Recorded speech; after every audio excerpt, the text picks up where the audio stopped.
Customer جو کپڑا چھوڑ کر چلے جاتے ہیں اس کپڑے کو ٹیلر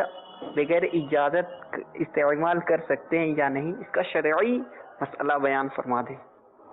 اچھا جی، دیکھیں کسٹمر کپڑا چھوڑ کر چلے جاتے ہیں، جی میں تو سمجھا کہ شاید کپڑے اس نے خریدے تھے بازار سے، جی اور کہ سبزی والے کے بعد بھول گیا،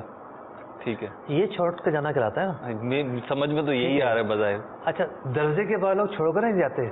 درزی خود دبا لیتا ہے۔ درزی کے پاس تو یہ نہیں اب آ رہے ہیں آپ مراد کی طرف۔ درزی کے پاس تو ضرورت نہیں پائی جاتی کہ لوگ چھوڑ کر جاتے ہوں۔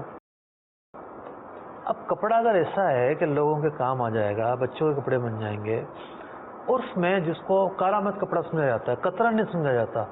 تو ایسا کپڑا تو درزی کو دینا پڑے گا۔ ٹھیک ہے، درزی از خود اس کو نہیں دبا سکتا، اور یہ نہیں کہہ سکتا جی کسٹمر چھوڑ کے چلے جاتے ہیں، بھائی آپ نے اس کے سوٹ کے ساتھ ڈالنا تھا نا وہ کپڑا، ٹھیک ہے، پھر دیکھتے ہیں وہ چھوڑ کر جاتا ہے یا لے کر جاتا ہے، صحیح ہے، چھوڑ کر جاتا ہے تو اچھی بات ہے، چھوڑ جائے،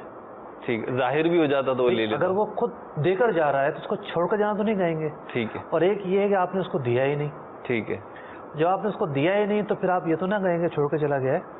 تو جو کپڑا اگر قطرن کی صورت میں آتا ہے تو اس پر یہی عرف ہے کہ وہ قطرن لے کر نہیں جاتا، ٹھیک ہے، لیکن جو